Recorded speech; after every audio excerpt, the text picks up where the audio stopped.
yang akan berkembang di pemerintah ke depan. Saya sangat senang sekali melihat bahwa memang arahnya ke sumber daya manusia.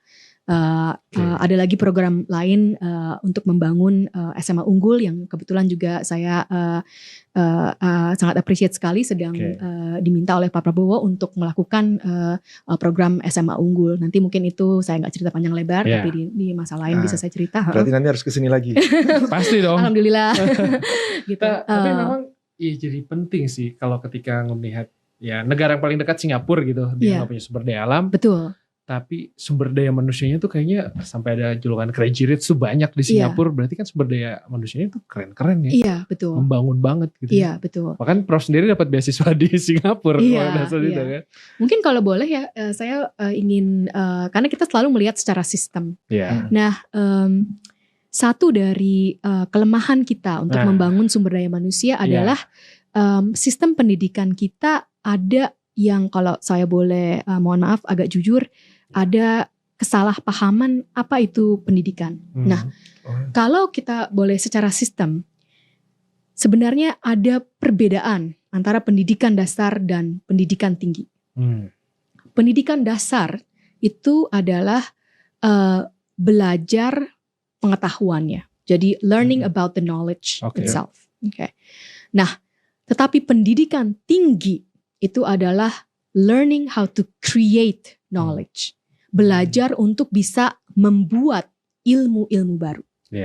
Nah, yang sementara ini, yang kebanyakan pola yang kita sebagai masyarakat Indonesia berpikiran itu adalah pendidikan tinggi itu tidak beda secara kualitas dari SMA, cuman lebih sulit. Itu salah besar. Itu salah besar. Hanya spesifik aja kuliah itu. Iya, itu salah besar. Pendidikan tinggi di universitas itu adalah di mana sang pengajar meng-create knowledge yang baru. Itulah namanya kenapa pengajar, dosen itu adalah riset. Dan yang belajar itu belajar untuk bagaimana dia bisa meng-create ilmu-ilmu baru, meng-create pengetahuan-pengetahuan baru. Itu harusnya ada paradigm shift dari pemikiran kita seluruh masyarakat Indonesia. Jadi bukan pemerintah saja, tetapi ini justru dari kita semua harus berpikir inilah yang perlu kita, yang masih sama sekali tidak ada. Jadi kita secara pendidikan dasar ya sebenarnya akses sudah cukup bagus. Nanti kualitas harus diperbaiki tentu saja, terutama sekali kualitas guru ya. Tetapi satu yang sama sekali mungkin masih belum disadari, dan saya kalau boleh mengambil kesempatan ini menyemangati kita semua untuk mulai berpikir bahwa pendidikan tinggi itu adalah untuk mengkreasi ilmu baru. Jadi kalau kita kata apa itu riset? Riset itu untuk menjawab pertanyaan-pertanyaan dari yang kita belum tahu. Nah, riset itu bukannya orang nerdy terus baca buku terus di summarize. Itu bukan riset ya. Riset itu selalu punya pertanyaan. Itu selalu gambaran general banget ya, orang nerdy baca buku gitu. Tapi sebenarnya riset itu adalah suatu ingin menjawab pertanyaan. Di dunia ini banyak pertanyaan, termasuk di ekonomi kita. Pertanyaan satu, apakah bagus kita kasih makan bergizi? Itu bisa diriset. Pertanyaan satu lagi, mau makan bergizinya, gizinya seperti apa? Itu tinggal diriset. Kurikulum apa yang bagus untuk supaya anak Indonesia menjadi lebih cerdas, PISA skornya lebih tinggi. PISA skor saya setuju itu harus ditinggikan karena kita parah sekali PISA skornya ya. Itu seperti apa? Semuanya itu bisa diriset. Kita harus teknologi seperti apa yang bisa mengolah nikel kita, itu berdasarkan riset. Itu pertanyaan, itulah riset. Seluruh riset ini, pertanyaan ini, knowledge creation ini harusnya terjadi di universitas. Tapi Prof, sebuah riset itu dianggap tidak menguntungkan seperti startup. Kenapa tuh? Iya. Ini kembali lagi karena kita masih padahal kan sebenarnya sama-sama menguntungkan gitu loh. Sangat menguntungkan. Iya, ya terima kasih nih Mas Angga udah kasih tip nih ya.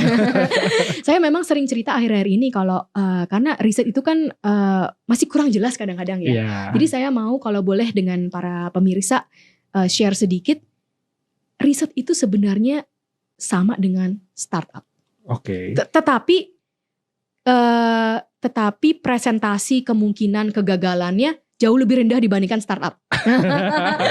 Gitu. Nah, apa itu startup? Startup itu kan orang punya ide dan berjanji nih akan ada penghasilan, return of investment di depan. Jadi orang-orang pada percaya, oke, kita kasihlah uang untuk kamu di dalam sesuatu jangka waktu kamu akan bisa menghasilkan yang kamu janjikan tadi, ya kan? Kita tahu startup kita sebenarnya cuma 10% loh yang jadi, ya kan? Tapi orang semua semangat kalau namanya startup, tapi kalau riset nggak mau gitu. Tapi startup itu juga sama. Kita punya hipotesa, kita punya pertanyaan itu kita berikan jawaban sementara hipotesanya, lalu kita riset itu dan nanti itu akan ada hasilnya. Jadi jawaban dari pertanyaan itu. Jadi kemungkinan gagalnya itu bahkan jauh lebih rendah. Kita akan mendapatkan jawaban, mungkin jawabannya tidak sama seperti yang hipotesa, tapi itu bukan kegagalan. Kita mendapat jawaban yang berbeda. Misalnya kita ingin tahu apakah untung untuk bisa apakah lebih baik makan pagi atau makan siang ya. Ini kita bisa riset, kita bandingkan mana yang lebih lebih meningkatkan prestasi makan pagi atau makan siang. Nah, ternyata setelah dibandingkan makan pagi peningkatan prestasinya aja sama, misalnya ya sama dengan makan siang. Saya rasa tidak akan sama. Tapi sementara ini asumsi kita misalnya sama, tetapi cost untuk makan pagi lebih murah daripada cost untuk makan siang.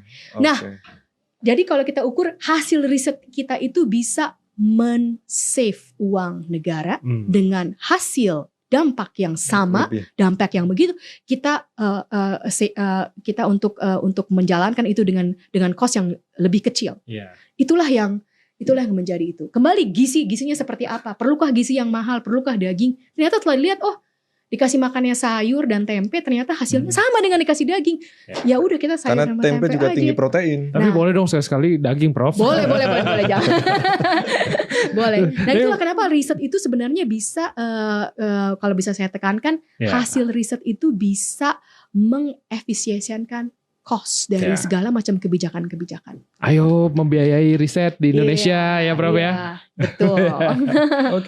Prof, terima kasih.